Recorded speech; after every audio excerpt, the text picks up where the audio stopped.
here, and people were able to find their parking and travel to New York. So we welcome everyone, and we're glad you're joining us this morning. We're very excited about the celebrating our life stories and our relationships. This is the theme for the Connecticut Stonewall Conference today. The Connecticut Stonewall Foundation is committed to educating the public about lesbian, gay, bisexual, and transgender issues. And so we're really pleased to have you all join us to sort of be part of that celebration. And this celebration is part of October, which is Lesbian, Gay, Bisexual, and Transgender History Month. So we always, as part of the Stonewall Foundation, try to have at least one event to be part of breaking that invisibility of our community and celebrating our community. So that's what our event today is part of that program. And actually this year, we have not one, but two wonderful events that we are sponsoring for part of our History Month. And I want to make sure that everyone picks up a flyer, a pink flyer, which is about this wonderful exhibit that Richard Nelson has coordinated for us that will be at the Hartford Public Library. And it opens this Wednesday, and it is called Challenging and Changing America, an exhibition on the struggle for lesbian, gay, bisexual, transgender civil rights. It is going to be an amazing exhibit. I think this is the first time in the history of Connecticut that we will have gathered such an important documentation of our civil rights struggle, not only in Connecticut, but nationwide. So please.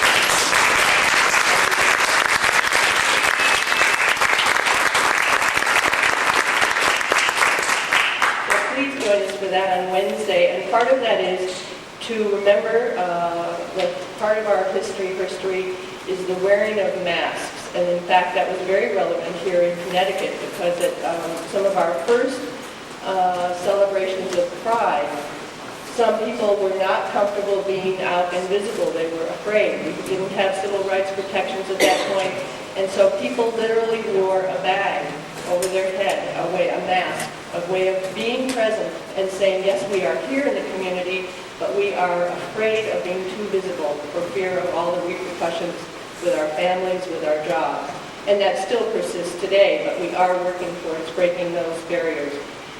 So part of that is that history of wearing masks goes way back to the 16th century, when in fact people wore masks as a way to be safe and yet to protest.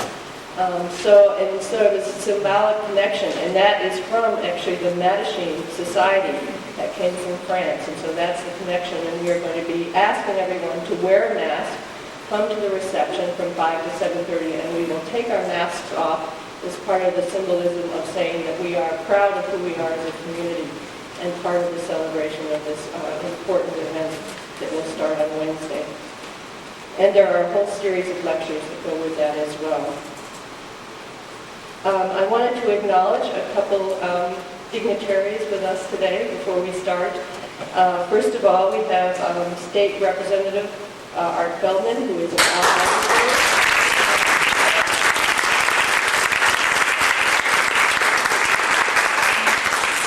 And we're very pleased to announce the candidacy. The Connecticut Coalition for Lesbian, Gay, Bisexual, and Transgender Civil Rights has endorsed Joe Stephan for town council.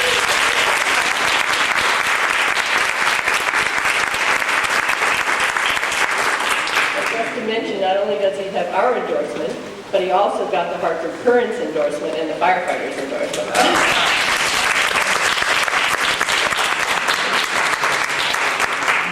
And so we're in solidarity with the firefighters and the Hartford Current. That was an interesting trilogy. And also, I'd just like to say that at the coalition table, Joe has to go out and go door knocking, which he should be doing. But he is leaving a sign-up sheet, and it's so important for our community to support his candidacy. He is the first out candidate in West Hartford. Many of you know about the pool issue that some of us have been fighting about, the discriminatory policy that the town has presented in limiting and not acknowledging our families in West Hartford on an equal basis with heterosexual families. So this is a very symbolic and I think important race, so we need your help. So if you could please sign up at the coalition table at the back to do pole standing or dropping literature. Any of those things is very helpful. So please help out Joe and all of our community by doing that. In addition, on a personal note, I'd like to acknowledge another public official is Leslie Brett from the Permanent Commission on the Status of Women, who happens to be my partner of 20 years.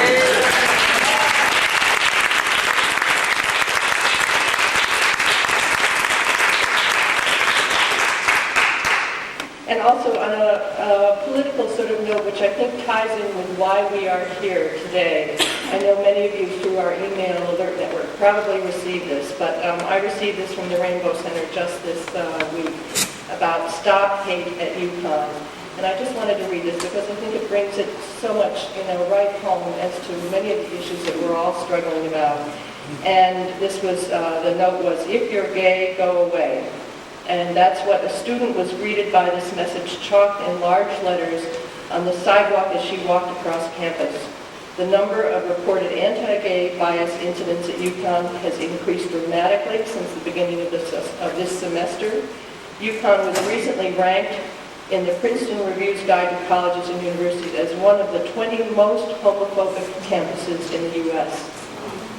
We cannot be silent. The climate here must change. And this is why we are all here today, to break that kind of silence, to talk about who we are, to claim with pride about who we are, and to challenge the issue that will hopefully stop this kind of hate. And with that, I would like to move on to introduce Richard Nelson, who is our program chair, who has the honor of introducing Sylvia Rivera. Thank you.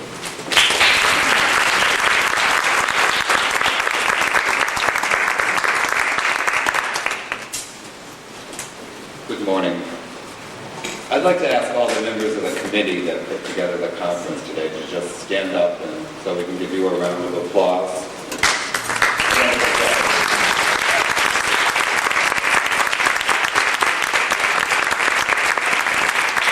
Welcome to our conference celebrating our life stories and our relationships. I want to speak today on a matter that I think is very important concerning relationships in our community. First, I'm going to quote from two sources to set the tone. Both are from the period of 1969 and 1970, and they really hold true today. The first is by Carl Whitman, born 1943, a gay man, an early member of the SDS, a union organizer, publisher of RFD magazine until his death of AIDS in 1986. In the spring of 1969, Mr. Whitman wrote Refugees from America, a gay manifesto. He wrote, and I quote, "The straight's image of the gay world has declined, largely by those who have violated straight roles. There's a tendency among homophile groups to deplore gays who play a visible role, the drag queens and the Nellies." When I read that, I thought to myself, I hadn't heard that word for a long time, Nelly. As liberated gays, we must take a clear stand. Gays who stand out have become our first martyr. They came out, were out, and withstood disapproval. If they have suffered from being open in straight society, it is straight society we must indict, not the drag queens. The second is a quote from our keynote speaker, Sylvia Rivera. This quote is from the period when Sylvia, the late Marsha P. Johnson, and others formed STAR, Street Transvestite Action Revolution. The community is always embarrassed by the drag queens because straight society says a faggot wears a dress. But you got to be who you are. Passing for straight is like a light-skinned black woman or man passing for white. I couldn't pass, not in this lifetime. Thanks, Sylvia. Straight society says. I don't think very many of us in this room really care what straight society says, I hope. And I'm sure none of us want straight society defining us. But during the past year, I've been appalled and angered to read letters in our community newspaper denouncing drag queens and denouncing one person in particular. One letter writer even went so far to question if transgender people and bisexuals had anything to do with our movement. I'm also quite leery of a survey that was published in the Netterline, when one of the questions to their readers asked if they were or were not attending Pride this year. 54% of our people said no. When asked why not, they stated they were attending Pride events outside of town, even though there was no Pride events within 100 miles of Hartford.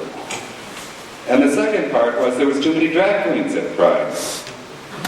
Well, I don't know what Pride that they've attended, but I look out and I see here comes the Bank of Boston with their rainbow-colored ATM machine.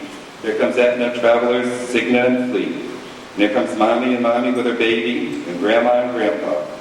And 500 men who look straight and boring like me. And 500 women who look just like you. I know something else is at work in their heads. It's called internalized homophobia, transphobia, and being in the closet. But there's the three things that we as a people must never allow to shape or define our movement or to become the banner of our movement. But the questioning doesn't stop with the rank and file. It disgusts me to hear Barney Franks use a Willie Horton-like scare tactic when he explains away the need to include transgender people in the ENDA bill, and then justifying his position by pointing to his support of including transgender people in the federal hate crimes bill. I can only say, gee, Barney, we know that it's not nice to kill anybody. But why is it okay to deny some of our people the right to be, to go about their business, to make a living, to live free from harassment and discrimination? That's right. And it angers me to hear the Human Rights Campaign spokesperson, Donna Redwing, when she had this to say. The gay and lesbian community has worked Congress for 25 years. The transgender community has just begun to lobby Congress in 5 years. Congress doesn't have any real understanding of transgender issues. But this part is the good one. The real work is ahead of them, unquote. I think it's appalling when some people consider to be our leaders have this to say and be so willing to throw others overboard. But what appalls me is when a lot of us in the community allow these statements to be made and we say nothing. We allow these attacks to continue, both from the rank and file and from our leaders around this country. I believe it's all of our duty to respond. And if the leaders around the country do not, then we must demand that they do so. I came out of a Fluxus background in the arts, and I want to do a little art piece here this morning. It's called Standing and Applauding in Solidarity. A statement by us that are gathered here today at this Congress. First, I'd like to ask Dr. Richard Stilson, a.k.a. Mucha Mucha, who's been viciously attacked this past year, to stand. He's standing in the back.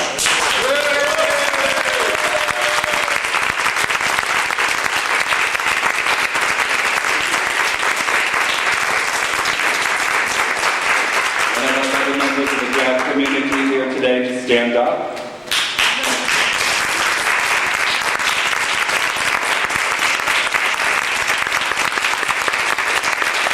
Members from the bisexual community, please stand.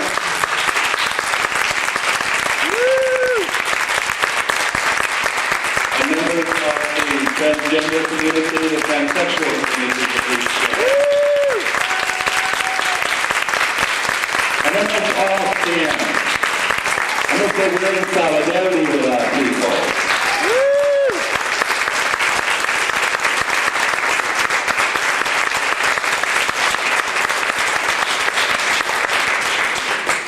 But sometimes art's not enough. We've got to commit ourselves. We can't be silent.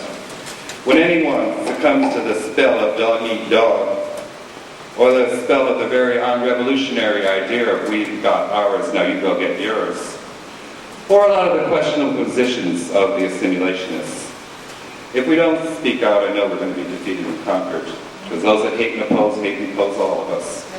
And if we choose to remain silent, shame's going to close out this century and overwhelm all our advances, and shame's going to lead us into the next century. I'm very honored today to introduce our keynote speaker, Sylvia Rivera, and I wrote her a little poem. Sylvia, who stood on 42nd Street calling out to passerby, signed this petition to remove the laws against homosexuals. Sylvia, who was arrested for refusing to move when the police told her to do so. Sylvia, who bopped the homophobic councilwoman from Greenwich Village right upside her head with those petitions. Sylvia, who said out at Stonewall, "I'm not missing a moment of this. This is the revolution." Sylvia, who suffered indignities and insults slung at her by lesbians and gays, saying no one was going to prevent her from fighting for her own cause, nor push her from the movement. Sylvia, who was declared the mother of the transgender movement. Sylvia, who stands in opposition to Giuliani's fascist policies. Sylvia, simply beautiful. Please join me in welcoming our revolutionary warrior sister, Sylvia Rivera.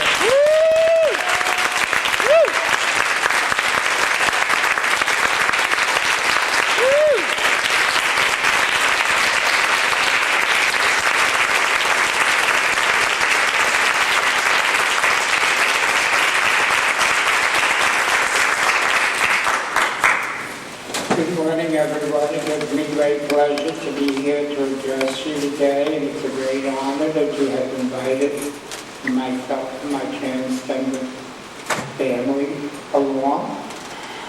I want to say that I am a member of the Stonewall riot veterans and also a member of the Metropolitan Gender Network. I am really surprised that you had that vote. I was really plucked and I really enjoyed your poem. Revolutionary love to my brothers and sisters, half-brothers and half-sisters. As we enter the new millennium, the year of the transgender, we will flash back into history. To that fateful night of June 1927, what was to be a normal payoff for the cops was not. Oh, excuse me. I have very bad eyes, I've gotten old.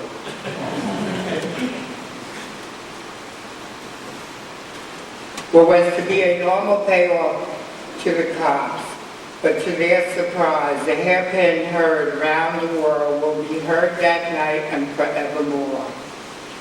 I have been asked many times, had we planned that night? No, it just happened. It was our time, for us. On the inside looking out was a moment to remember. You must understand that a lot of us were involved in different movements of the era of that time. We were the Civil Rights Movement, the Women's Liberation Movement, the Vietnam War. A lot of them were still in the closet with their hearts in the right places. But we were not the issue, we were not human beings. I imagine that a lot of them felt as we did when we sat around third-rate hotel rooms asking one another when our day would come.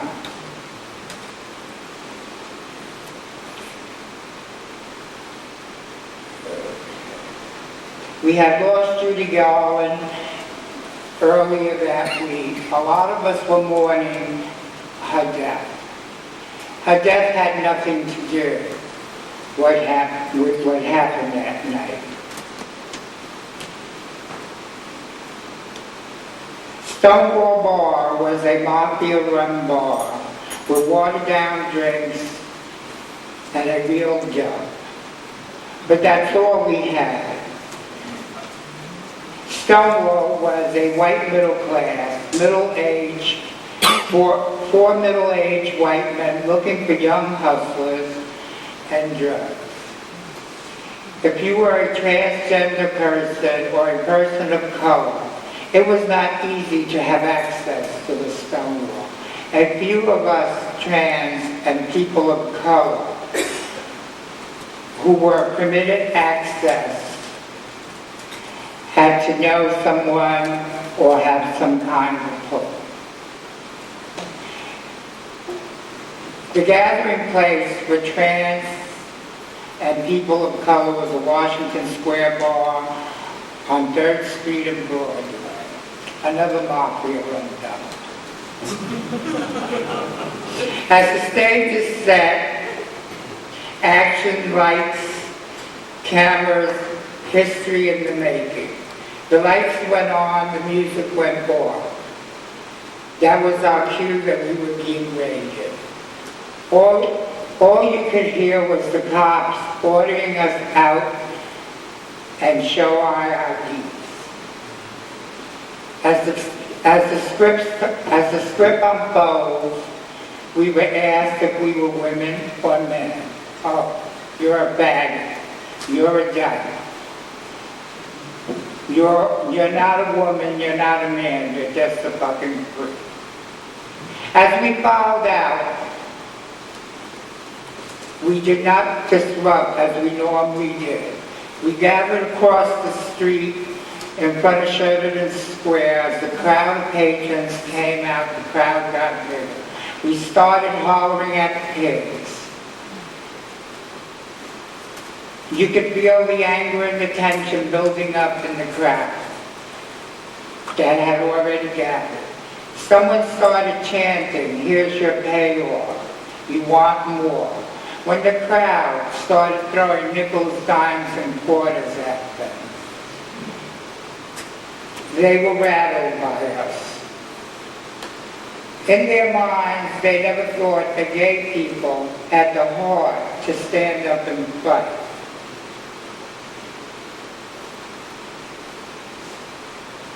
Take your money and leave us the fuck alone.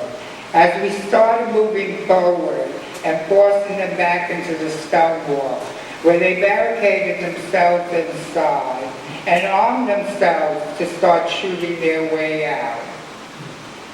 Now they could feel what it is to be on the inside looking out and fearing for their lives, as we have done all our lives.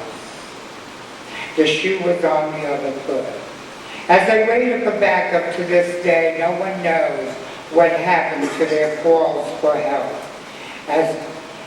As word traveled around, gays came out of the brickwork, and the crowds got larger. All hell was breaking loose outside.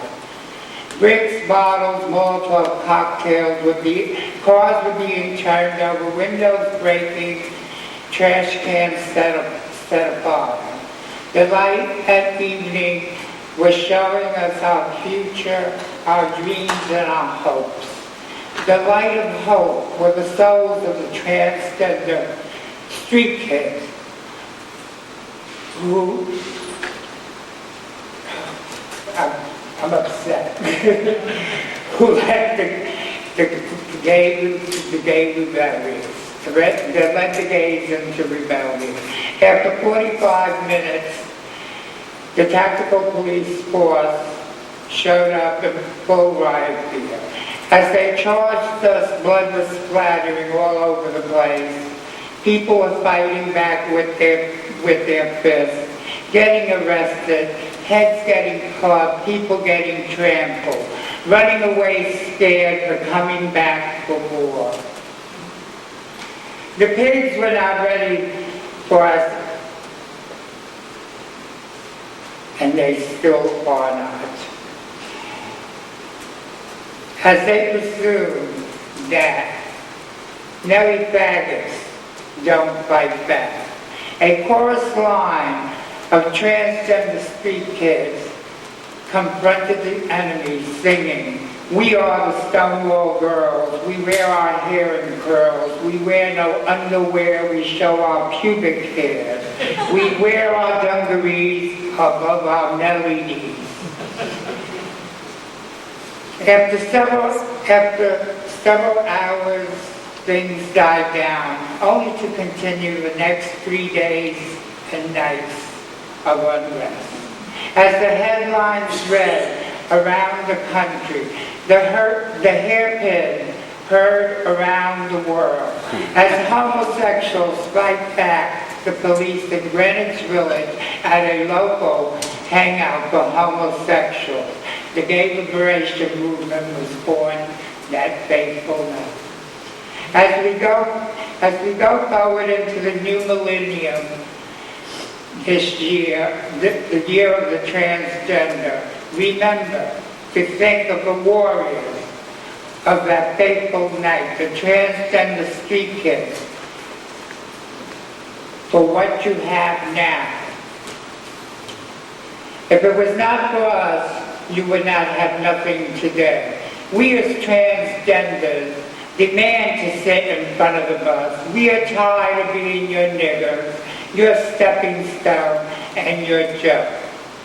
While we are still struggling for our rights in both worlds.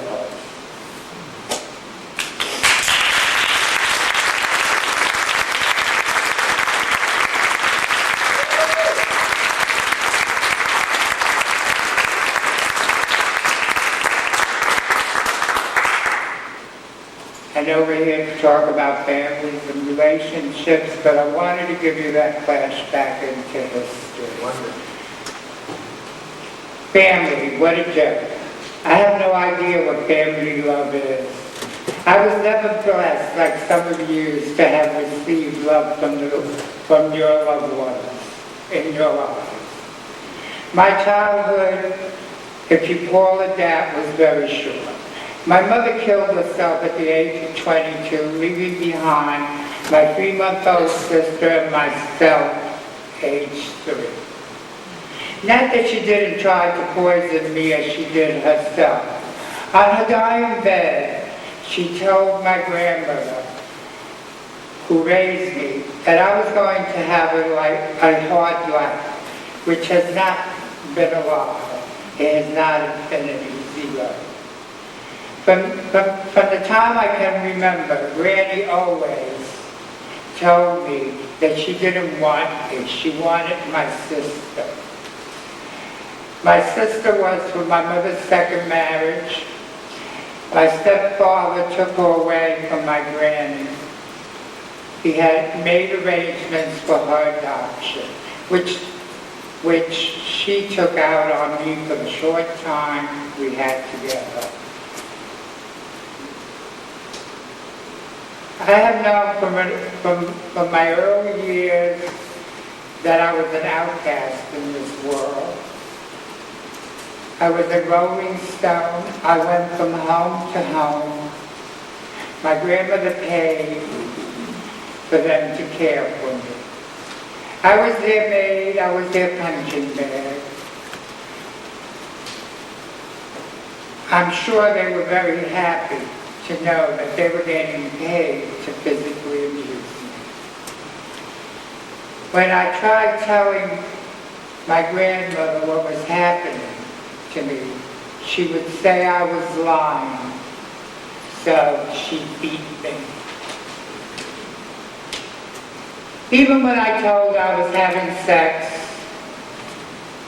with men, she refused to hear me, and here came another beating for lying. I knew at an early age that I wanted to be a woman. I liked boys, they turned me on. I was in the 4th grade wearing full face makeup. My teacher asked me if my folks knew what I was wearing. Of course so. What a lie. I was sent to see the school psychologist who thought I would grow out of it. But what did he know? I love wearing female attire when I could. If I got caught, that was another beating for being myself. My whole life ended at the age of 10. As my confusion, loneliness, and depression grew, with no one to turn to help me understand myself, I decided it was time to end it all. All the psychiatrists had no idea what to do for me. They thought that being gay was a mental illness. So here came the pills and all that shit. But that's all they learned from their books. Take the meds and you'll be normal. I am sure my granny was very happy when I was in the nut house. After being locked up for some time, I ran away. I started my new childhood on the streets. I sold my body to men to survive. I did everything illegal that was needed to live.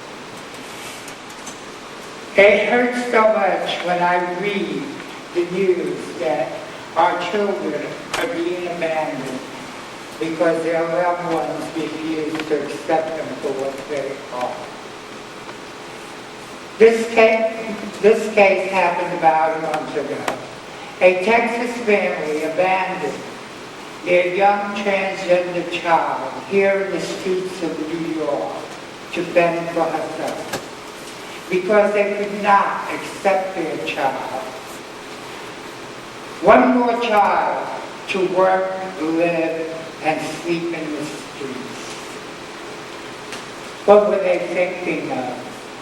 Giving a child a death sentence that she would not be able to change. I wonder if their church and upbringing brought them to hate their transgender child because she was different. Folks like them are the ones who help fight against us when we try to adopt our children.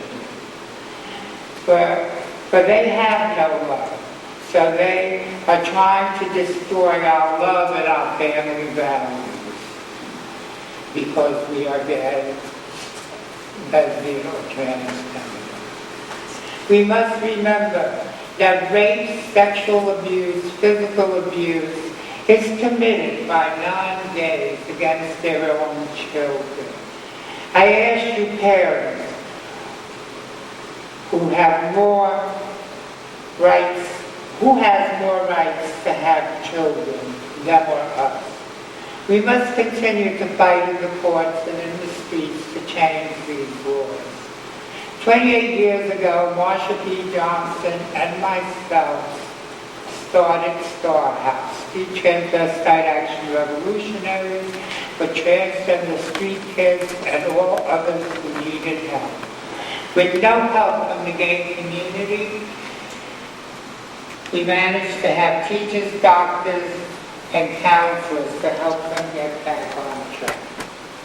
As heads of the house, we work the streets to support our kids, to give them what they needed to keep them off the street.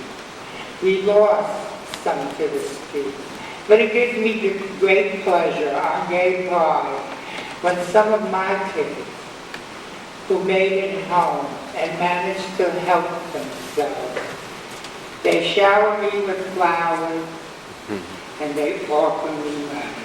Oh child, I'll take your flowers, but not your money. This is why we must make new laws to help our transgender street kids with safe housing, education, jobs, medical, so they can have a better future. I know that we are all capable of giving our children the love and the things to fulfill their every need.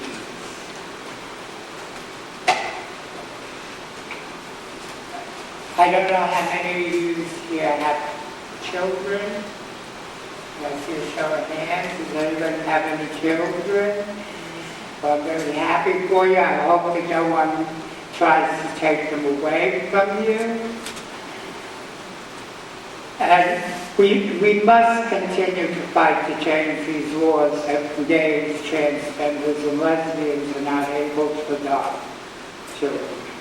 It really hurts because I think we have so much love to give children than anyone else for the suffering that we have suffered through all our lives because of who we are.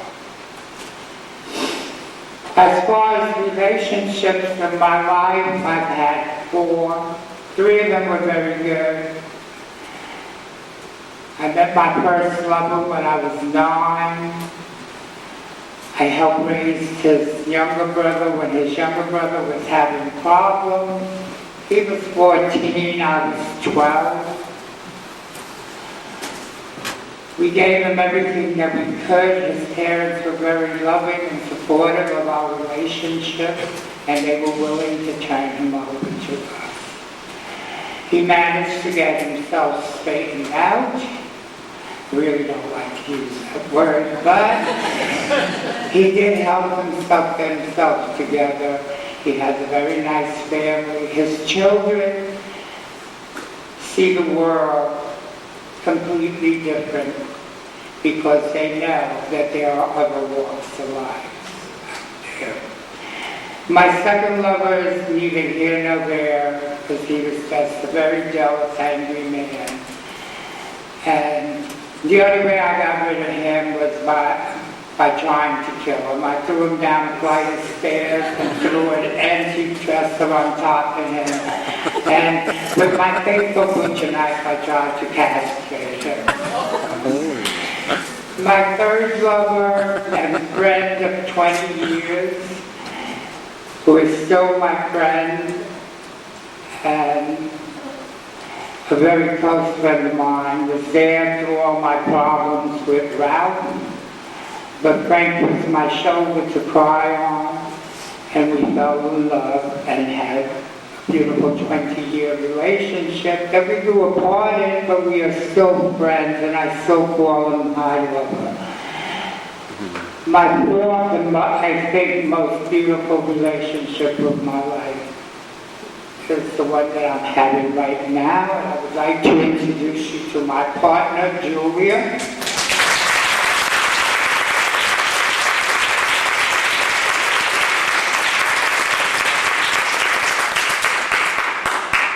Julia and I have been together for almost a year now. As two transgender people, I feel that we have enough sensitivity for each other because we understand what we have gone through because of being transgender. We know each other's needs. Both our souls are intertwined into one. In all the years that I have been an alcoholic, which has been most of my life since the age of 10, she is the only one that has given me the strength to finally pull myself together and stop drinking. I'll be sober now 4 months.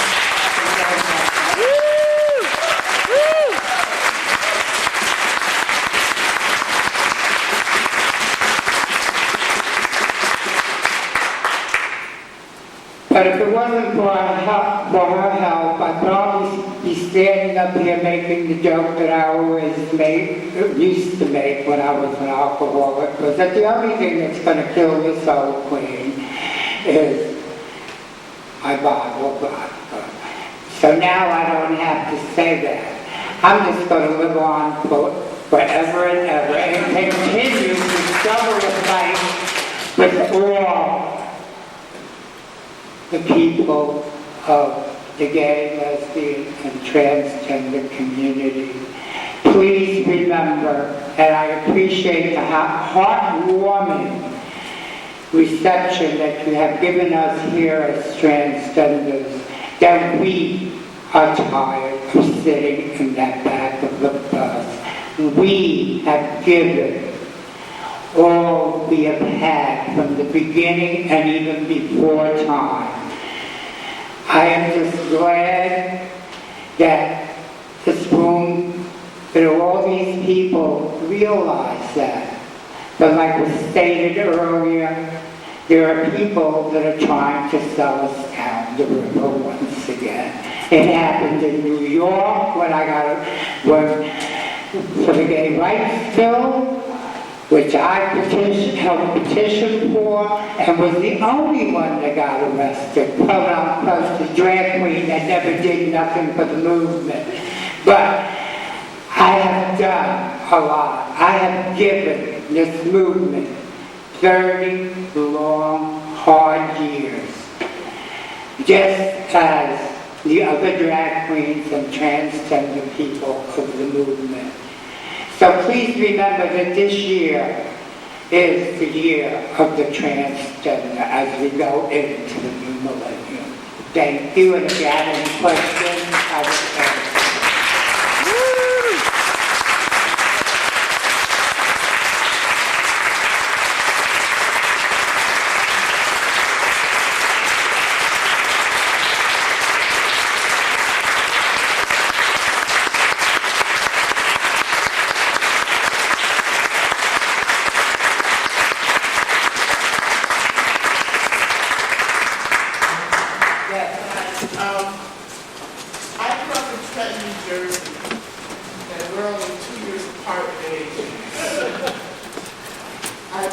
too much of your talking because I am so glad that you lived. And I'm so glad that that bottle of vodka didn't kill you. And when you do the hard work it took, you're just not to kill yourself. As you spoke, it brought back many memories of my growing up in Trenton, New Jersey. And one of my closest friends, being a drag queen, I met at the age of 4. They wrote together. It was a time when schools were telling us they were going to integrate, and they sent some of us who were colored children into suburban schools. But like you, my friend began to dress in women's clothes and wear full makeup by the age of 12. And they sent her back home on the bus and found a special school someplace where she went in the basement. I could go on and on about the injustices we were put out of the church as teenagers. All the things teenagers could do in a city. We went to a church revival. It was in a big tent. The pastor from the microphone pulpit said, "With that end address, please leave my sanctuary." And when we did leave, they brought people to escort us out. The irony of all of that is, in a world that says they care so much for children, we popped right into the bar. Nobody asked any questions before we go get drunk. We couldn't go to church. This story and others like it, including the story of our famous neighborhood, Wanda the Bullbagger, which I had little crutches on. Stories end sadly, people who aren't alive anymore. And there are millions like this. I want to remind you what you already know, that if this were not such a homophobic, racist, internalized homophobia world and LGBT movement, when people thought gay movement, they wouldn't automatically have a picture of an African white man who could pass on a yacht asking for, quote, special rights. They would see a shrine to Sylvia and Rivera. And all of the transgender people who will receive these throwaways. And I think that one of the reasons why the movement has been so transphobic is I think that you, as well as I, and those of us who come to the movement from the dregs of society, remind the most wealthy, well-educated LGBT people that they too are niggas and spits in the eyes of the straight world. All of you, all of us, and I just like to give you a hug.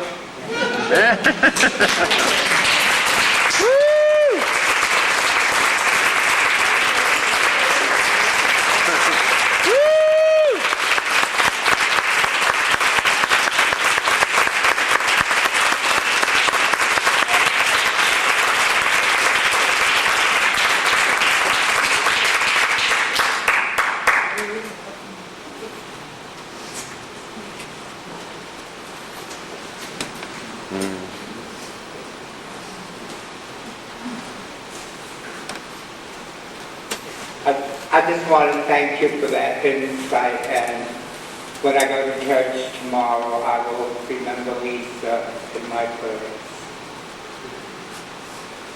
Yes? First of all, I have to tell you, your speech really moved me. And I think I need to share a story with you. Fine. I'm fairly recently out. And it was really interesting. When you asked, well, everyone who's bisexual stand up here, there were 2 of us. And it's very frustrating because we have the invisibility problem. You talk about, you were the visible ones. You are the ones in the front lines. You're the ones who started everything. And yet, when you spoke, when you kept referencing the gay and lesbian or the gay, lesbian, transgender community. And you kept forgetting the word bisexual. And I know it's not personal, but I have to tell you that when I first joined the group I'm part of, Combination, I too had that same reaction about transgender individuals. I'm like, well, they're not normal. And of course, that was my, internalized homophobia and biphobia and transphobia all wrapped up into one little painful knot. And one of the women in my movement came to me and said, they are not other, they are us. They are fighting our battle. And if you want your fair rights as a bisexual person, you owe them a huge debt of gratitude. And she explained to me about the history of Stonewall. And I was like, whoa, spank me. That was, I deserved that. I lacked a clue. And she gave me a clue. And she said how our movement has embraced the transgender community. And back there at our corner table, we are sharing space, Combination, and the transgender group that is having a table. We are sharing a table. And we are the orphans of the queer community. And we need to remember that. And we need to remind the world and each other that we walk side by side. Because we are the sexual minority, we live in the sexual minority. And we can't forget each other. It has to be conscious.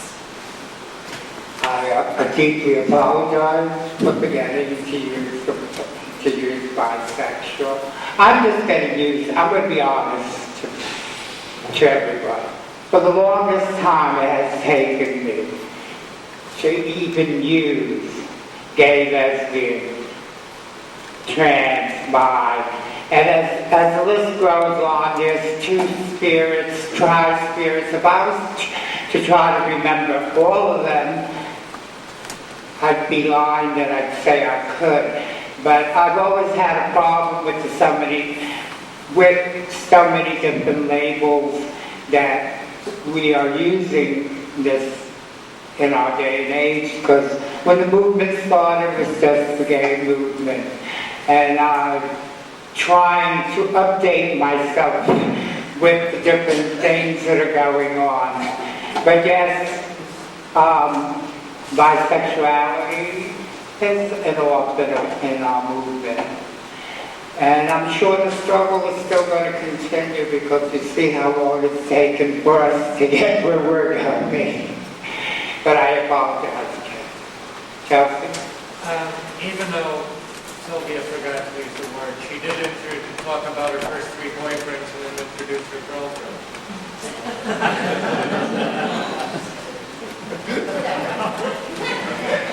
Yes, darling. Thank you. Sylvia, I would just like to hear your comments about the movie that was made based on Marty Huberman's book. Was there some inaccuracies in that movie, or were there some? What did you think of that film? Because it was a lot about you. Is this special quality of PBS program or what? No, the movie Stonewall. The movie's coming. You saw it? Well, I tried to see it, but I was very nicely thrown out of the theater, out of the movie theater for opening up my mouth and saying that it was a bunch of lies. The movie does not reflect anything of what the Stonewall was. The bar itself, because they made it into a party thing, it had nothing to do with our history as far as I'm concerned. And it's a shame that they trashed Marty's book the way they did, because the book was very well written, and to this day our young community is still reading that one history book on Stonewall, which is, as of now, one of the best ones that have been written. And when I signed off on that contract, when the movie was being made, they were only supposed to use one part of my life in there, and that was when I went in front of the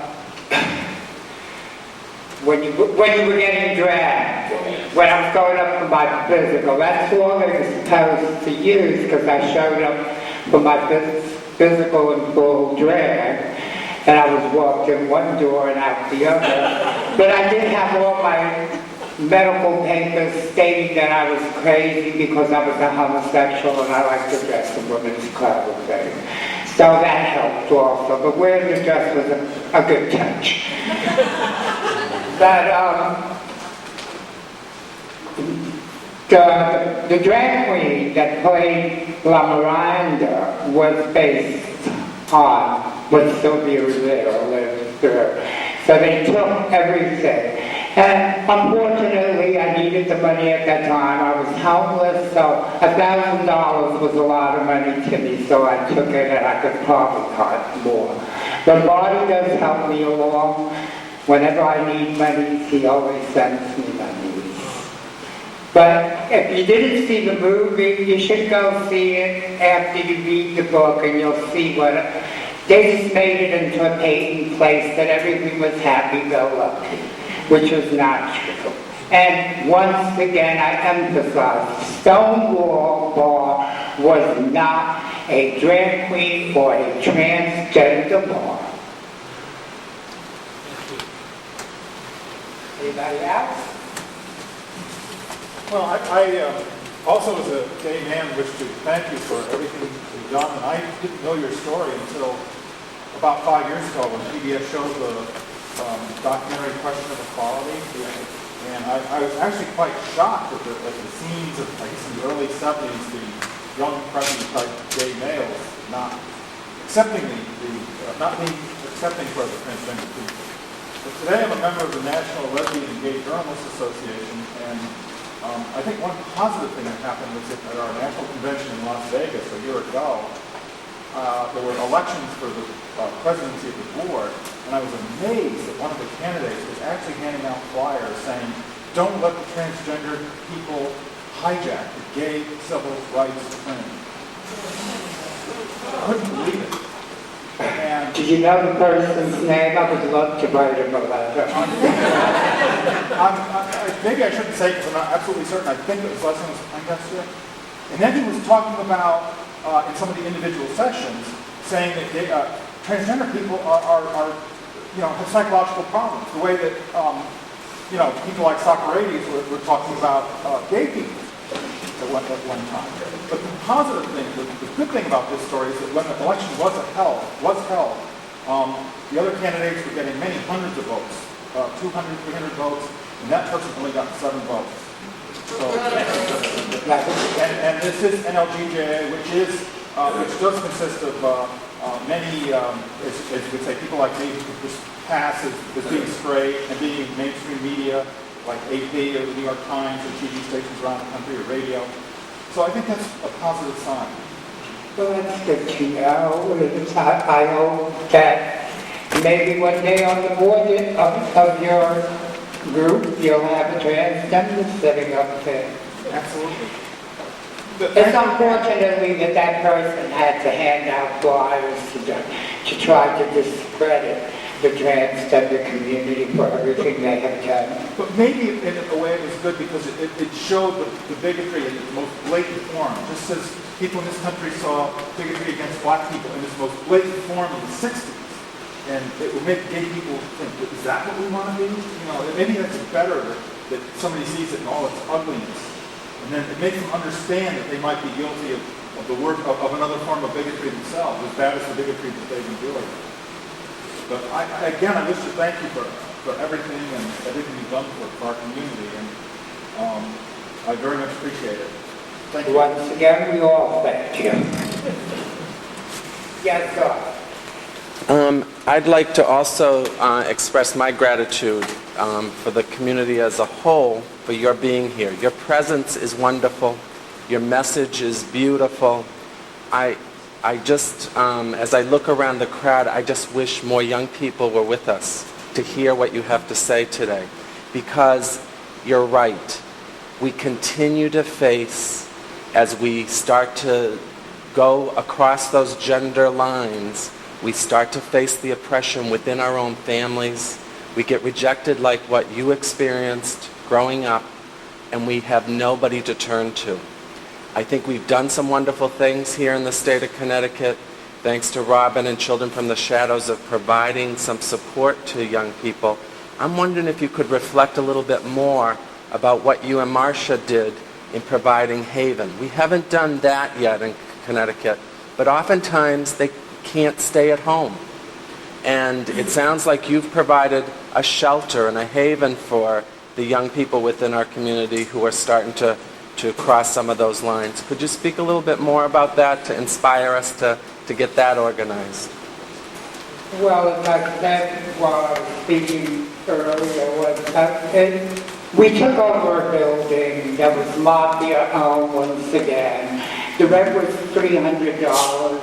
It was very hard to get things going, but it was well worth it in the long run. It was a hard struggle for Marcia, myself, and a few of the other ladies that were the heads of this house. Like I said, we had no federal funding, we had nothing. We did everything by hustling the streets to support these kids. Mm-hmm. But there, in New York, hopefully, in the near future, through our transgender organizations, we may start, or we may already have, a building for safe housing for trans people. So it's just people that are willing to work for it, and it just doesn't have to be trans. Like, we took in everyone, anyone that needed help, and that even included straights. There were young kids that needed a place to stay. Your heart has to be open to all. Mm-hmm. You can't just turn them away because they're not trans or they're not gay. Because there are a lot of children out there that are straight, that also need help. And it reflects to the fact that none of us in that house, in that building, in the Star House, none of us had any kind of stable home life at any given time. Marcia was a hustler. She visited her mother every once in a while, but she liked being who she was and being around other people. And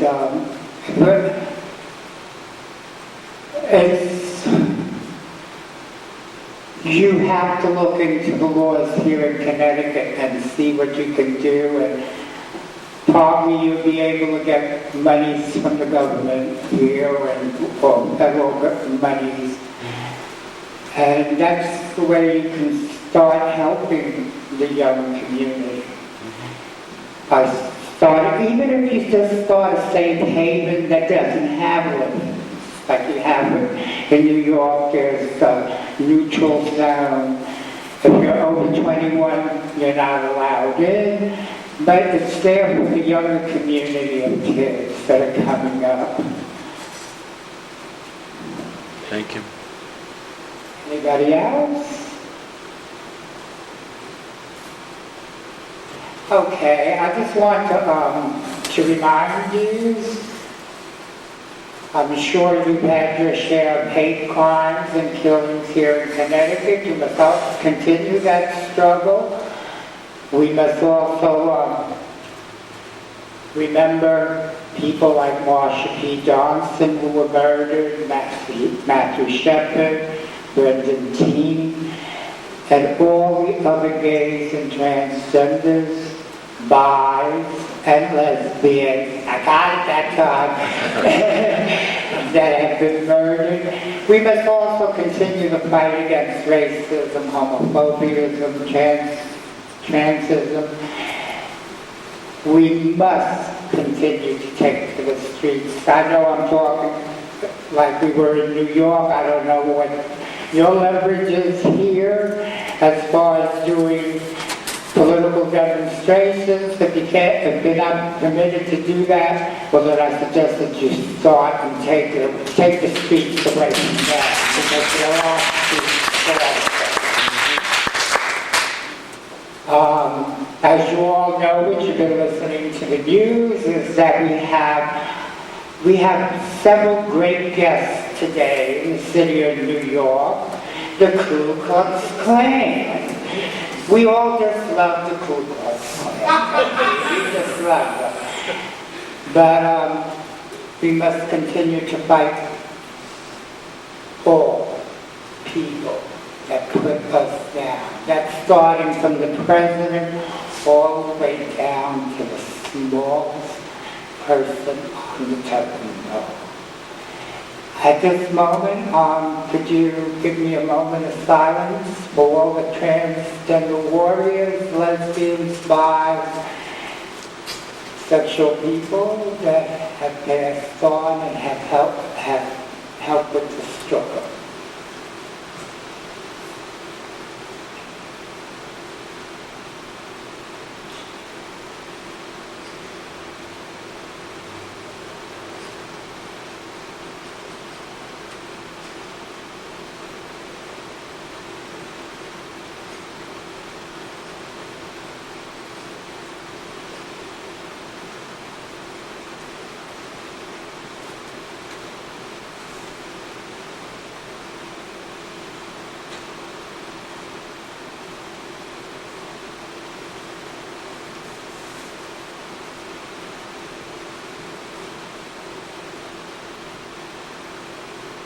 Thank you. Thank you, Sylvia. And Jay Powell and West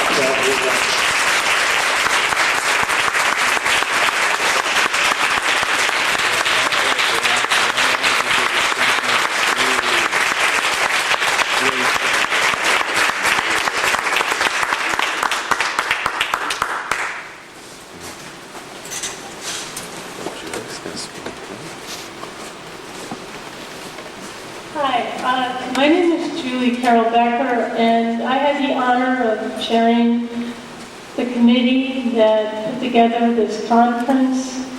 And I just want to thank the committee because everyone on it is just so wonderful and giving and together about it.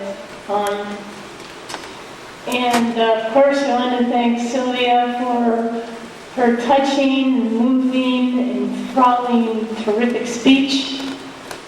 Just remarkable life and remarkable involvement in the movement.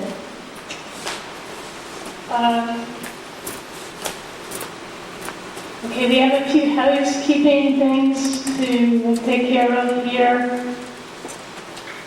You probably noticed that we're running a little late. So we're just going to play the morning about half an hour past the schedule that is listed in your programs. And we have a little room in the afternoon so we can make up for the timing then. And we just ask that you hold on to your valuables. It's not an airport, but it would probably be wise to hang on to your hats. Okay, I'm going to give you just a brief review on which rooms, which programs are going to begin for the morning. In the Alumni Lounge, there's going to be sexuality and relationships. The Women's Center Terrace. With Richard and Richard's partner Tim, whom I don't see in the room right at this moment. But if the rest of the folks, some of the folks that are here also worked on it, would you please stand? Clinton, Ron, Joe.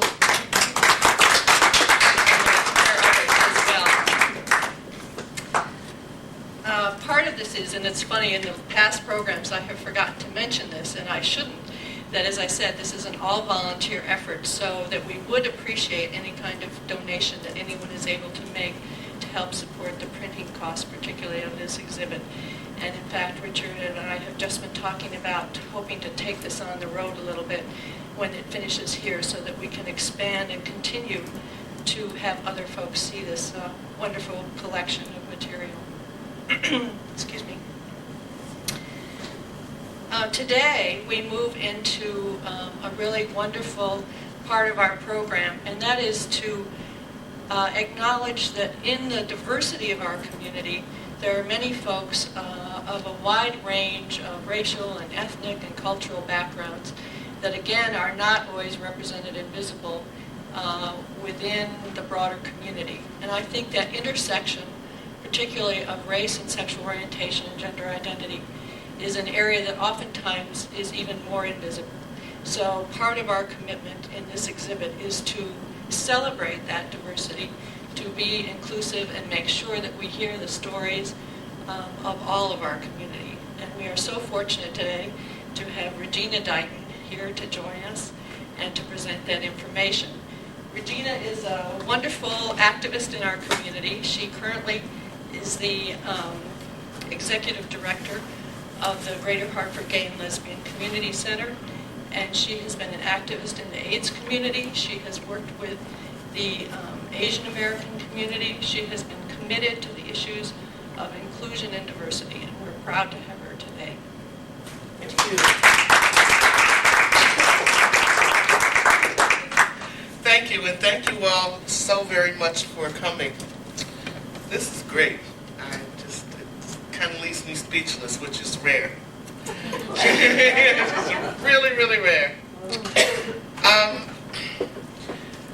Before talking about specific people of color, I want to talk a little bit about the contributions as well as potential contributions that people of color bring to our movement and the concepts that we bring, especially as Asian, Latino, Latina, and people of African descent prior to Judeo-Christian influence and oppression. That there's some of the things within those cultures themselves that I think are real valuable and that we should embrace. And one is the whole issue of gender not being polar opposites and not being absolutes, but more on a continuum, having lots and lots of flexibility. We see this in the West African Yoruba religions and beliefs of the various Orisha, or gods, who have the powers to shapeshift and change genders, as well as form from animal to human, and move back and forth all the time, which shows us a lot about valuing the connectedness of life, and in one in which there's not a place where you need to separate off absolutes. And I think that's something that's very important to us. In much of Buddhist literature and in Buddhist history, looking at what we gain from our Asian brothers and sisters in that past, there's very often an okay acknowledged romantic and or sexual relationships between monks and other men. In one particular book, one particular sutra on Lessons on the Lotus Sutra, where it's talking about monks and priests should be celibate, the warnings are given equally and without any emphasis on one or another about the temptations of women and men sexually. But there's not a distinction. And we need to remember that while we live in America and are either have been oppressed by or have looked at ways to interpret our Judeo-Christian heritage so that they are liberating, that we live in a world where there have been cultures that haven't seen us as sinners and abominations. And that's something that, as well as pre-Christian European cultures and traditions, can bring to us. I think when we put them all together, we ought to feel just even more celebratory and valid about who and what we are. One of the things I've learned at Asian Family Services from the director, who is from Cambodia and has become a close friend of mine, is that one is not labeled as gay so much on the basis of who anyone thinks they have sex with, but rather on how their characteristics appear socially. Do they appear effeminate? Do they appear masculine? Much of this, once again, is like kind of looking at, this is the character I see in this person, and that what's understood about then who they have sex with is seen as a product of their character, not as a sex-first character flaw, and so forth and so on. I'm not saying these things with the pretense that there are perfect societies that have the perfect enlightened view on sexuality, sexual orientation, and all kinds of other GLBT issues. But I am saying that one of the things that's so important about diversity is that we get pieces that we need to put together and look at new ways to think about things and new ways to work on things. Also, and I'll talk a little bit about some individuals later, the samurai tradition of Japan was one in which men not only fought but loved as brothers and saw one another as lovers and as brothers. And contrary to what's been the U.S. traditional view of the military, where admitting homosexuals would tear the military apart, it was seen as a valued element in terms of how hard one would fight and be willing to die for the man that he loved, seen as a great act of valor. Many of us are familiar with the Native American concept in many tribes of the two-spirit person, or often referred to as the Berdache. And we find this in many tribes in the Americas. There's pictures you come in of Wiwa, I'll say a little bit more about as well. Once again, this gives us, or reinforces the whole thing of that gender is not an absolute opposite ends of a pole, but rather that there's room in between, and most importantly, that there's sacred and valid space and room in society for all people who will exhibit to us who they are, which reminds me not only of looking at sexual orientation, but the tradition of not naming someone right away, but that someone shows you who they are, and then their name becomes apparent. In certain East African tribes, some of the men, some of the tribes are known as being bisexual, well known and sometimes kind of joked about, but well known. I've heard many who may call themselves nationalist speak about homosexuality, bisexuality, transgenderism as a sickness or something that we have gotten from white people, this thing that we just like latched onto in modern day America. And one of the ways that they seek to prove that is by saying that there isn't a word for homosexual in any African language. The other interpretation I have of that, however, because there isn't a word in many languages, but that there was not such a need to separate out name and label. Part of my comeback is that South African languages have no word for alone, which is a good thing. Yeah, have no word for alone doesn't mean that an individual never stands singly, but that you are never alone because you belong to people. And so, there's not a need to have such a word. Also, within the traditions of many African societies, you see ceremonial homosexual activity that is honored and oft ritual. One that of adult men needing to put semen into young adolescents as a rites of passage, and it's then that they become men.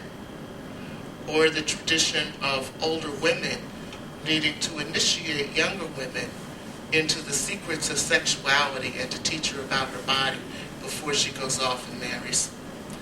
I think perhaps maybe most important in the whole conversation about Africa and homosexuality, bisexuality, so forth and so on, is that because, and this is where the confusion comes in, because so many African religions are ancestor-based, to be exclusively homosexual wouldn't make sense and doesn't fit in most places, because to have no children is to become no one's ancestor and to be useless and lost in an afterlife.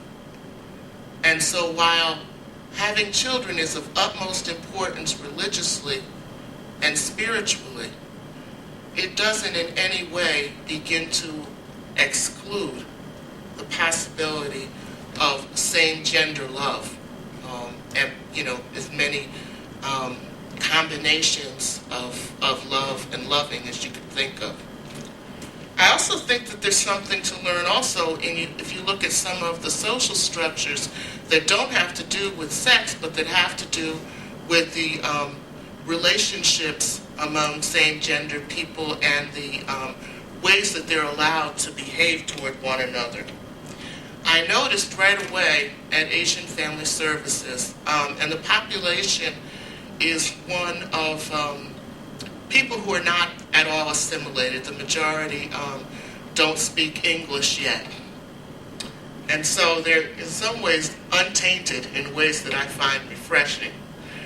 The first time that we were having some kind of gathering and there weren't enough seats, all the women simply began to sit on one another's lap.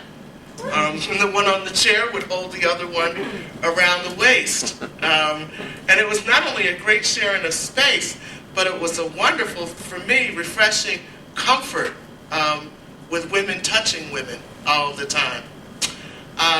One of the other things that I thought was great, and we can all, I think, learn from, was a woman who was very thin and very ill as a result of torture that she had endured during the Vietnamese War that she's never healed from. But so many times we take in so much garbage from the dominant society, and I know I do. And she's coming up to me and telling me in the little bit of English that she speaks. She walks right up and she starts touching my stomach. She goes, I like. She goes, I like fat. Can't get done, but I like that. There's something to take in, something to really take in. And I keep trying.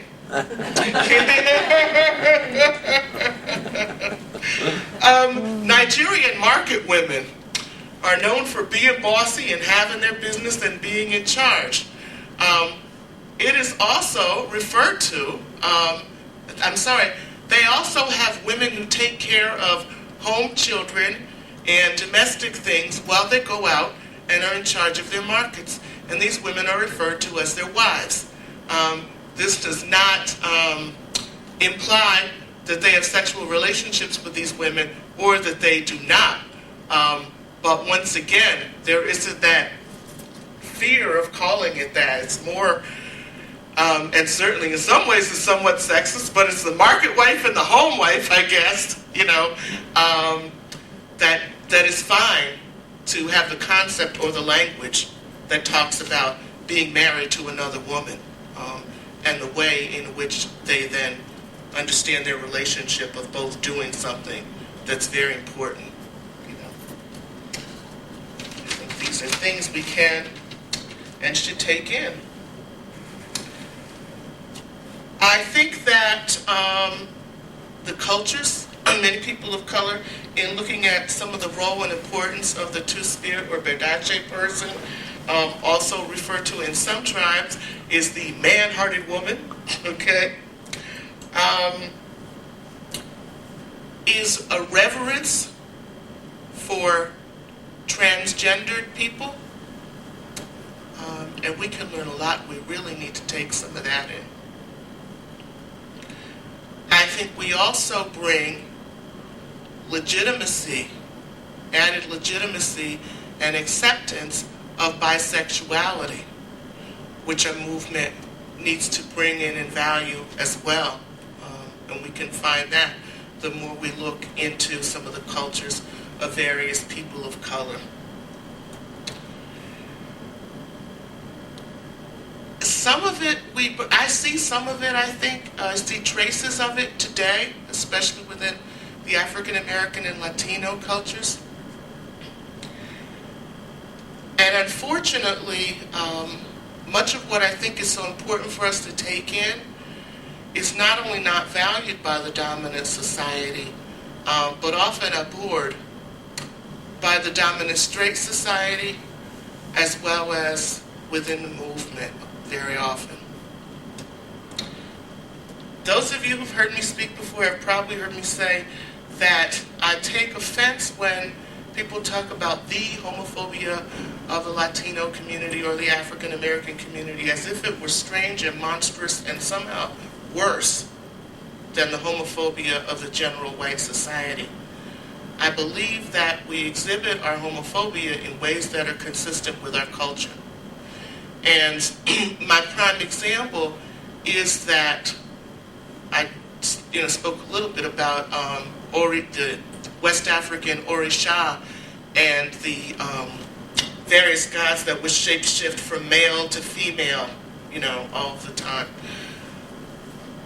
And sometimes I wonder if it's a carryover that African descendant communities, as well as Latino cultures with a heavy African influence or significant African influence, that those communities have had more of a place for their transgendered members. They've had more of a place for their drag queens.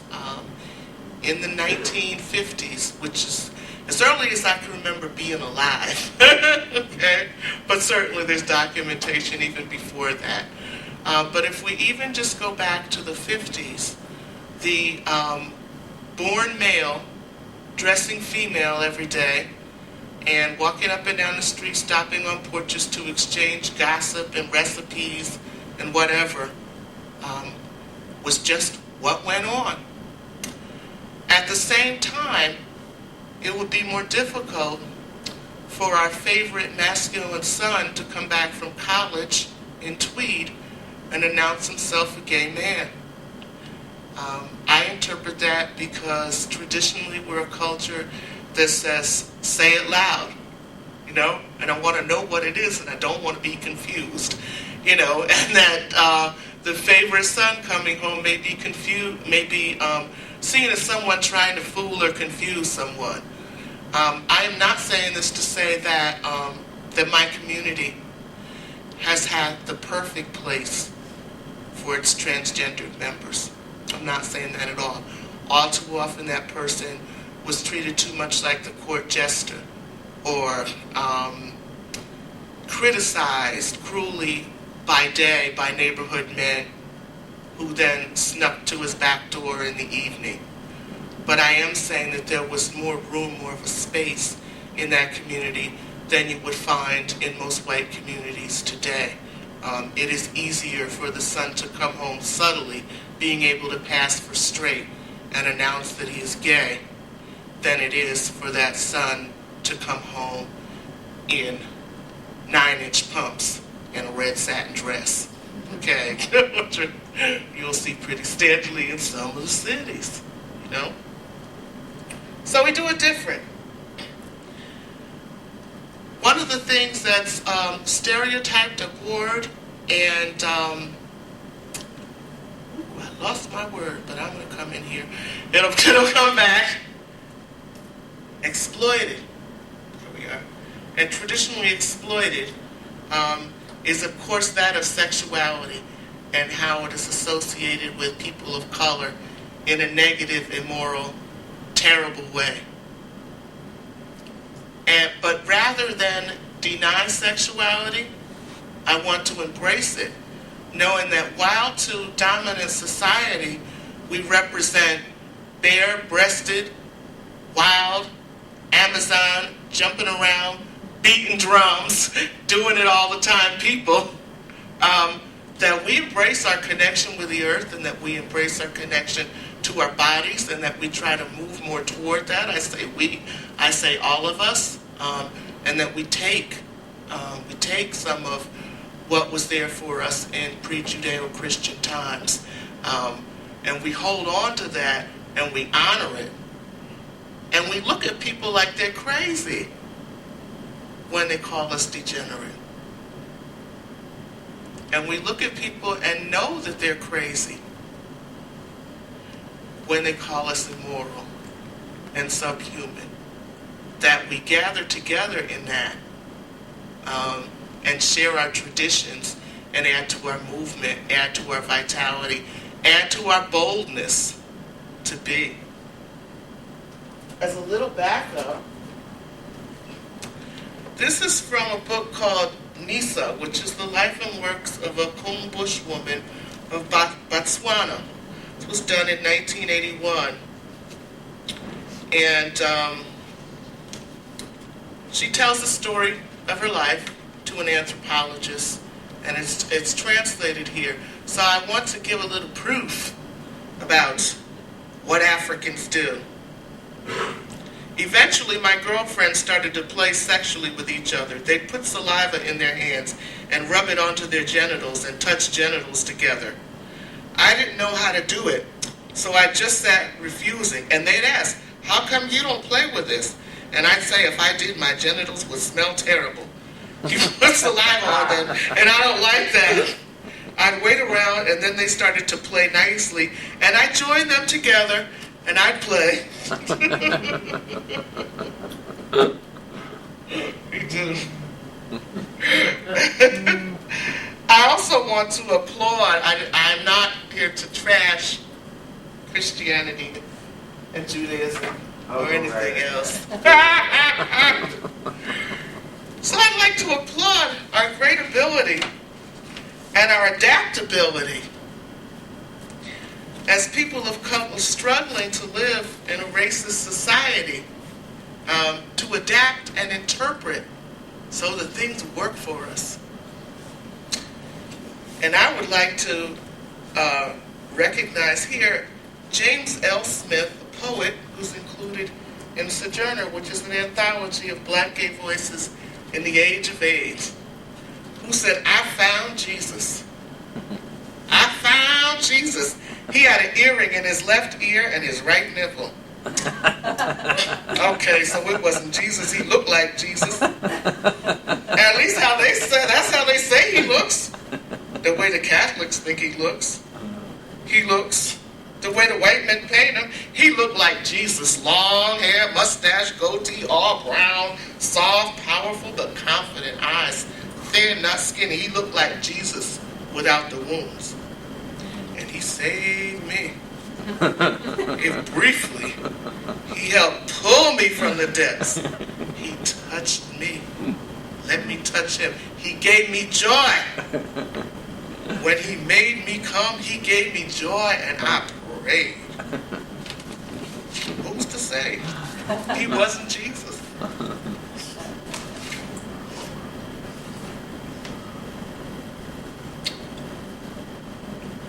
I like to start by saying a little bit about recognizing that people of color have always been queer all around the world,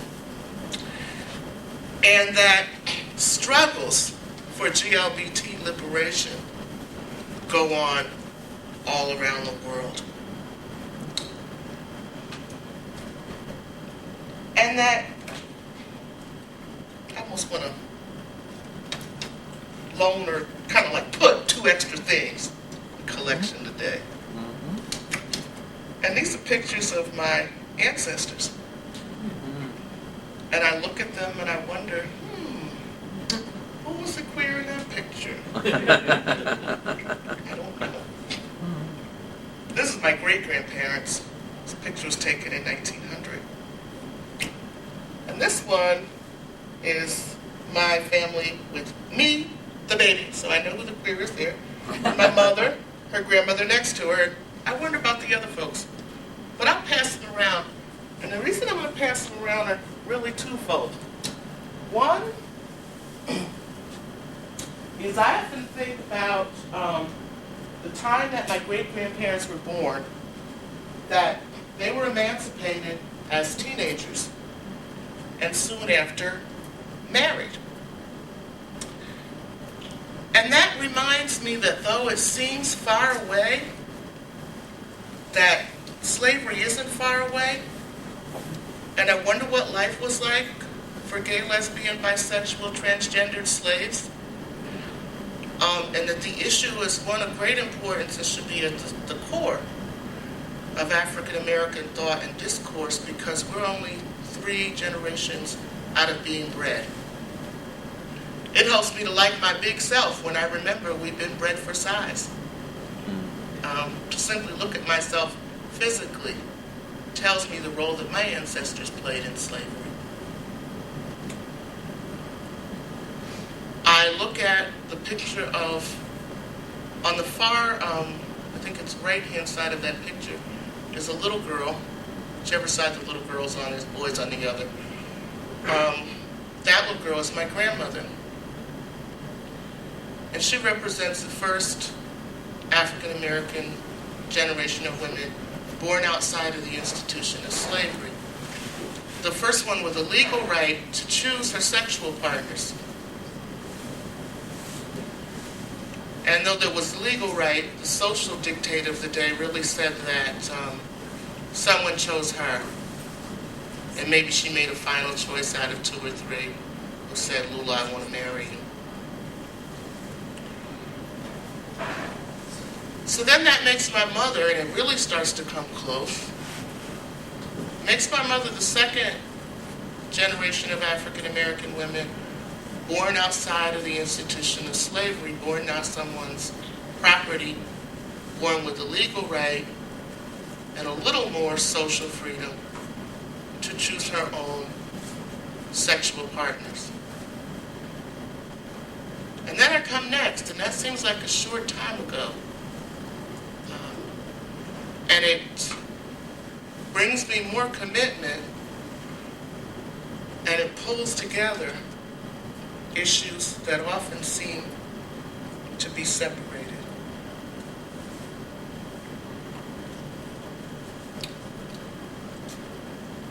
As I talk about some of the people and some of the cultures, I want us to try to think about how it all fits and how we can put it all together.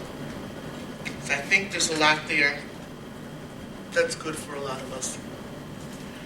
I felt in some ways not qualified to do this. I really started beating myself up. I just wanted to know so much more. I wanted to have so much more to tell you.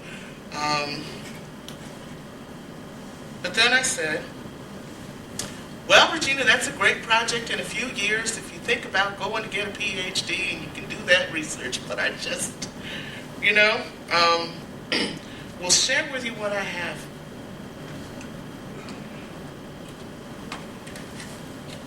I do not know a whole lot about various Asian cultures and the contributions of GLBT people into the cultures at large, one, because there's so many of them, or in U.S. culture.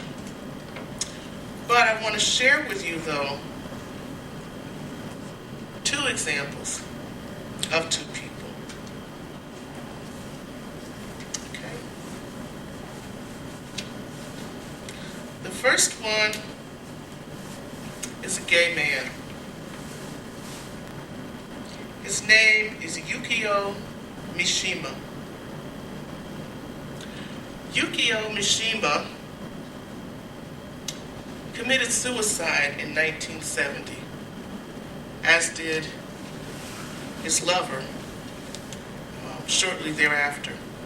Actually, he killed both of them, but they had both agreed that they would do this. He was born in 1925 and killed himself in 1970. He was a novelist. His important autobiographical novel was Confessions of a Mask, for which he was hailed as a genius. The book was published in 1949, where the character is quite explicit about his homosexual feelings, his attractions to sadomasochism, and fascination with death and night and blood. After World War II and the kind of burying or putting aside of the samurai traditions, and many traditions of Japan, he instead fought and lived and spoke on the importance of keeping some of those traditions. And many of those included the legitimacy and the importance of homosexual relationships between warriors, between brothers. He wrote a book, another book called Forbidden Colors. And it's about, much of it is about the samurai and homosexuality, the importance of building one's body, the importance of being masculine, the importance of being strong in battle, and the importance of love between men. He kind of went in and out of the closet. He was bold, then he'd kind of write his book, he'd be in the gay bars in Tokyo, taking notes, kind of in some ways as if he were an observer.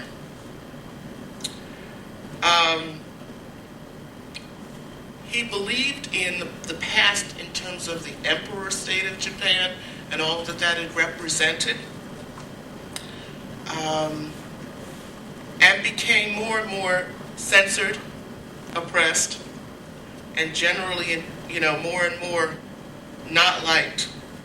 But he felt that the proud traditions of Japan had been resigned to U.S. political and military influences. This tradition of century-old male-to-male relationships was known as nanshuko, which means male colors. And thus the book, Forbidden Colors, as he bade goodbye in taking his life to the end of an era that he fought hard to try to preserve.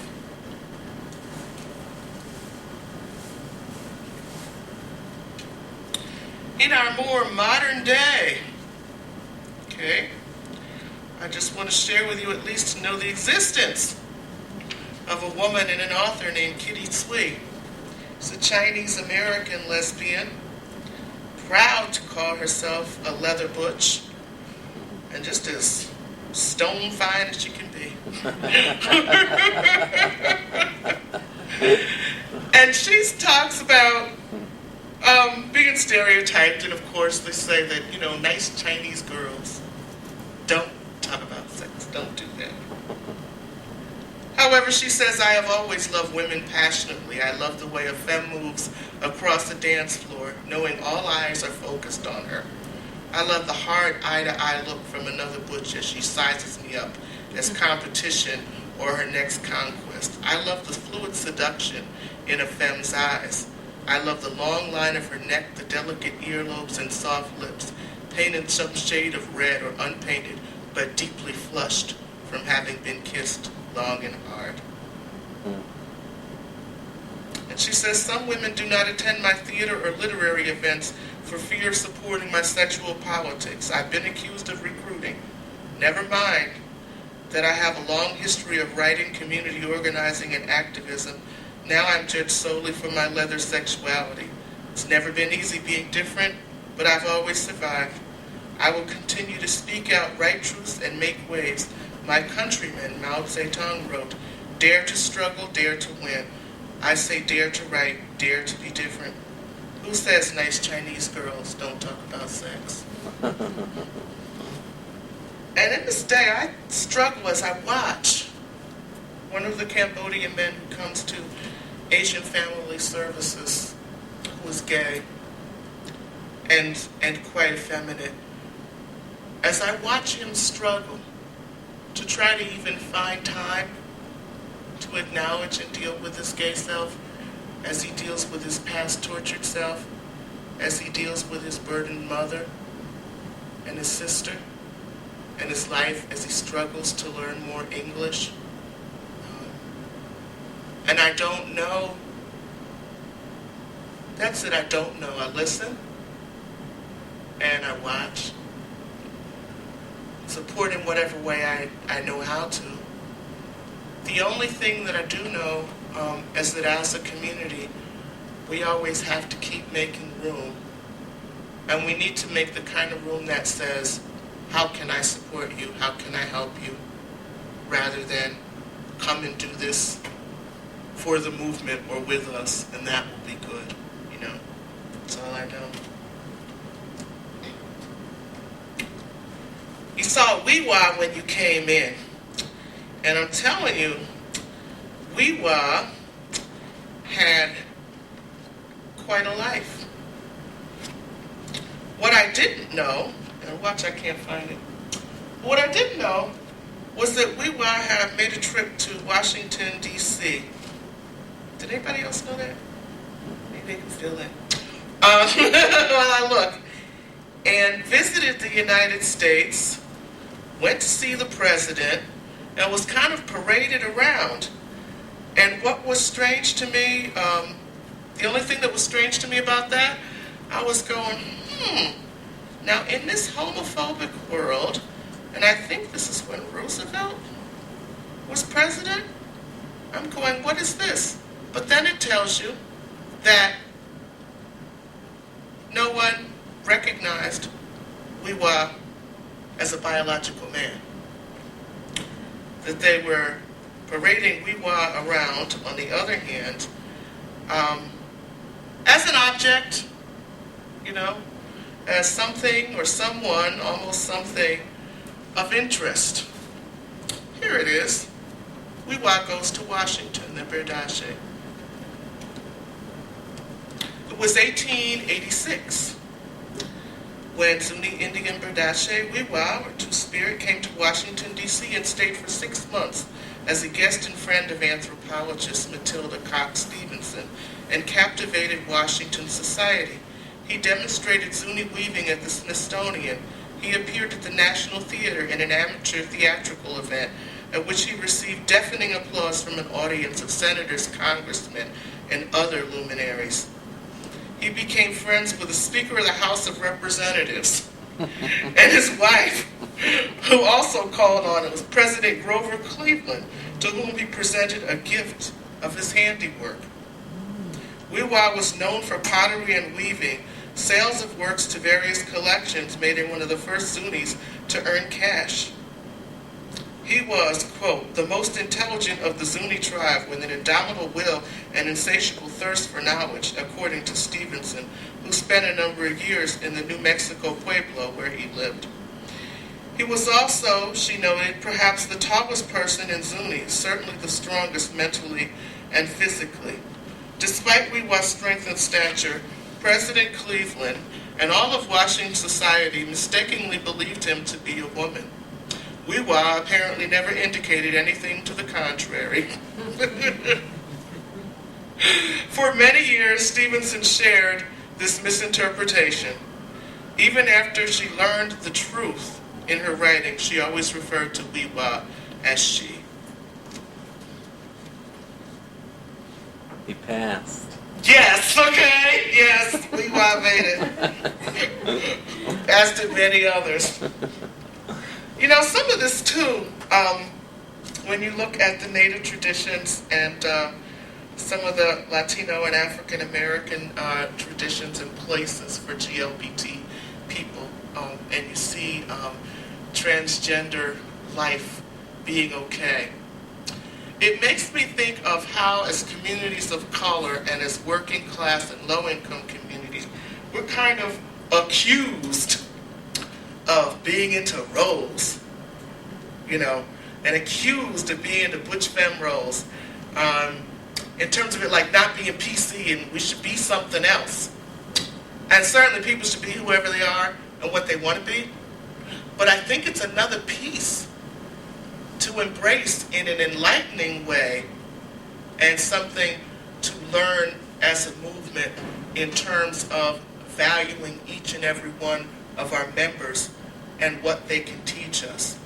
And I wonder too then if that tendency or that acceptance of, quote, role playing, I ain't seen nobody play it yet, you know, they were serious, but in terms of role playing, I wonder if that's even connected in terms of genetic memory and our history, you know, to identify someone's gender in terms of who they present themselves to be, rather than their physical anatomy alone.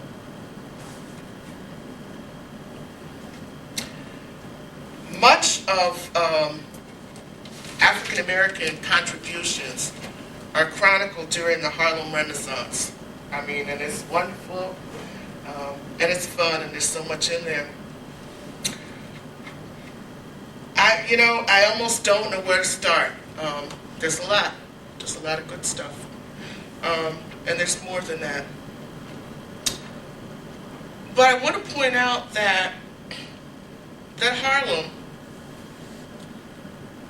was also seen, as we are seen, as those bad people who would just do it with anybody and do it too much and do it all the time,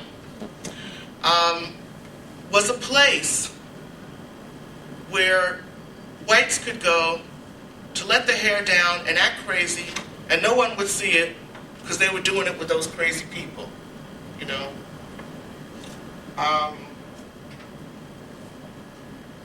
Kind of nuts. I don't know. That it leaves me with mixed feelings. I'm glad the place was there. I'm glad the people were there. I'm not glad that people considered themselves to be slumming. The white people considered themselves to be slumming when they went there to express themselves sexually, culturally, and spiritually. But even now, a good friend of mine says, in response to, oh, we just couldn't find any qualified blacks. Excuse my language. This is out of Mel's mouth. He says, they always know how to find me when they want to fuck.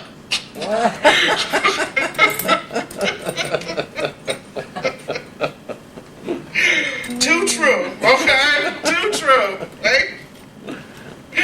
But the Harlem Renaissance period was roughly through the 1920s till around 1935.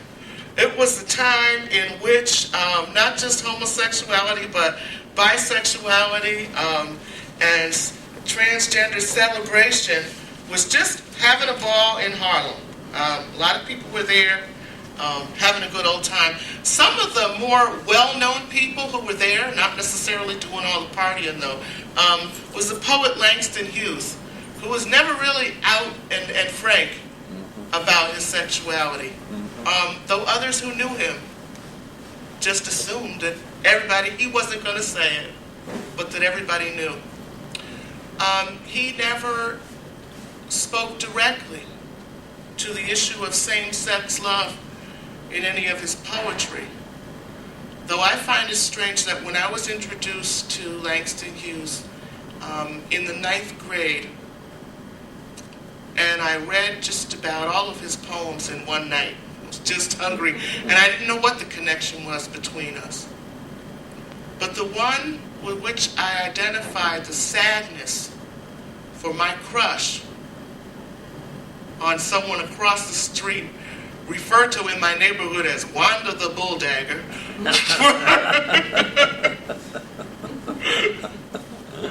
The poem, though, was called Suicide's Note, and it said, the cool, calm face of the river asked me for a kiss. Years later, I wonder if in anywhere struggling with his own orientation, if Langston Hughes wrote that in a sad moment about himself and in maybe trying to kill off a part of himself. I'll never know, but it certainly spoke to me, and as I tried to resolve my feelings about my crush. Others, on the other hand, were wild and show-offy. Bessie Smith, Ethel Walker being two of them, being known happily as being bisexual. Ma Rainey, also in there, the crazy blues women, okay? Trying to think who it is. I think it's Bessie Smith or Ma Rainey, who had a song called You Got to Prove It On Me, the Prove It On Me Blues. And she goes through a lot of things with all the little hints and so forth about her liking women. And you can see her to do this and see her do that. You have to remember, too, that people were arrested and oppressed and all that, but you got to prove it on me. At some point, they did prove it on her. Busted into one of the parties that she was at. They all went to jail, but they all got back out, do the same thing over and over. Many of these parties were hosted by Madam Alelia Walker. Madam Alelia Walker was the daughter of Madam C.J. Walker, who was not just the first black or female, but the first millionaire in America. And the irony of this is that in a time when black people were very poor, we're talking post-Civil War, she became a millionaire because she invented products to straighten African hair. And that women with virtually no money were willing to spend enough of whatever they didn't have to not look like themselves to have her become a millionaire. On the other hand, she was generous and gave to many charities and helped to get a lot of important things started. But very strange. Anyway, she had a wild bisexual daughter who had all of her mother's money in Harlem, okay, in those days, and loved spending it having parties for authors and artists and just any old body who wanted to have a good time. It was said that in these parties there were huge rooms, and you could find men do it with men and women do it with women, and just bunches of people all over doing it with each other. The best food, the best music, and whatever you might want. It probably was really like the most out loud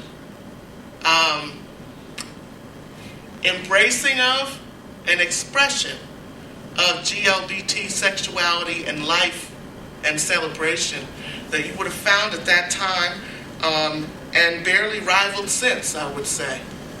But once again, looked at not only upon the dominant white society, but also by the good colored people as disgraceful. You know, I hope we come together, like I said, embrace it, and know that it's just wonderful. There's just a few other people, because I don't want to talk too long. But there's certainly plenty of other people. Marion McLeod Bethune began a school for girls, Bethune-Cookman College, which is in Mississippi. She put this together at a time when some of the black colleges were just being started because blacks were not allowed into white schools or white institutions. Lorraine Hansberry, who wrote A Raisin in the Sun and all those good things, had made several literary submissions, at first not using her name, to The Ladder, which is a lesbian publication of the day. Although she was married, it was very much, I guess, marriage of convenience. Her husband knew she was a lesbian and this was okay.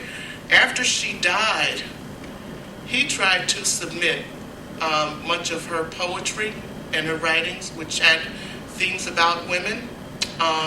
He tried to donate it to the NAACP, who refused those things that spoke blatantly of her relationships with women.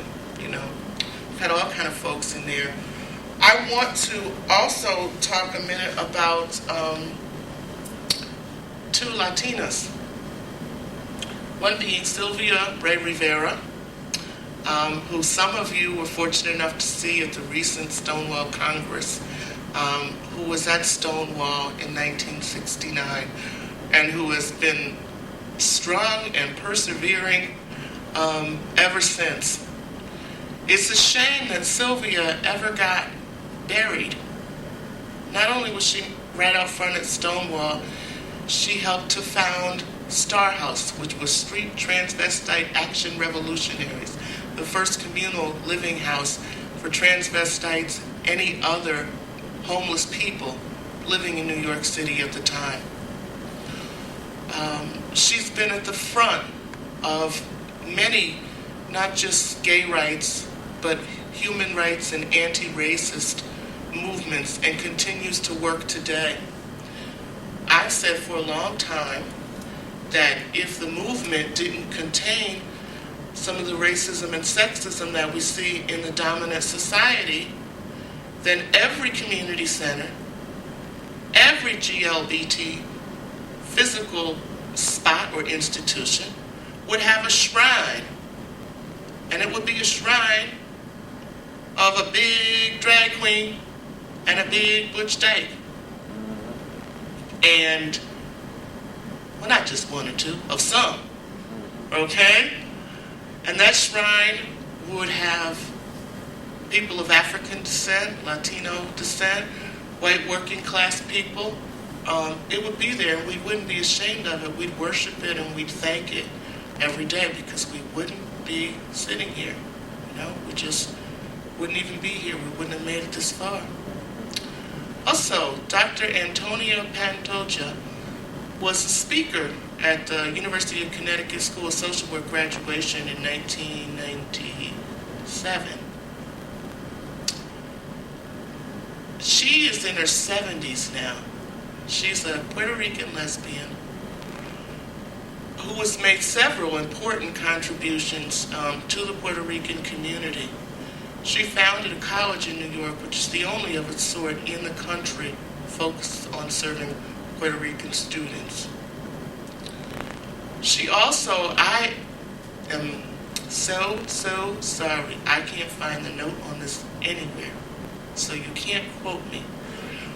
But she founded a national Puerto Rican organization, and I don't want to say she founded the National Puerto Rican Forum, because it might be another organization. And I looked, and it is? It's another one, right. And I looked and scrambled, and I'm so disorganized. But at any rate, you do need to remember her. She also started an economic development project in rural Puerto Rico and turned around the economy of a very poor area by starting a sewing business that made, I think, school uniforms, but just really turned it around. She's put lots and lots of work in and continues to put lots and lots of work in. There's people you know better. There's Audre Lorde. There's Pat Parker. There's people and people and people. But I think more important than knowing each and every one of them or, memorizing them in some academic way is to keep your eyes open, to look for them, to acknowledge them, and to remember what we all bring to the movement culturally and ethnically in terms of ways of looking at things, ways of being, ways of solving problems, ways of celebrating, that we pull that all together. And I think that then that makes us come closer to being a complete movement, and a movement that therefore can more effectively move. And if you have questions or comments, I'm happy to.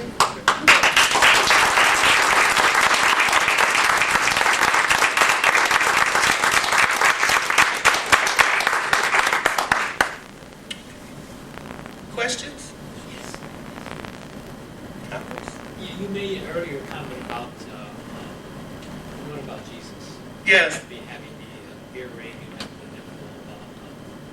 There's also a big controversy now with Terrence McNally's play called Corpus Christi, in which Jesus is depicted as being a gay man. Mm-hmm. And yeah, I think a lot of us have heard people say, he hung around with 12 men all the time, he loved them, he this, that, the other. Sure, it makes sense. Yeah, wouldn't the world have a big one with that? Well, if if we believe, those of us who believe that Jesus was both God and man, if he was God that had the divinity, if he was also man, then he had to have experienced all the emotions of humanity.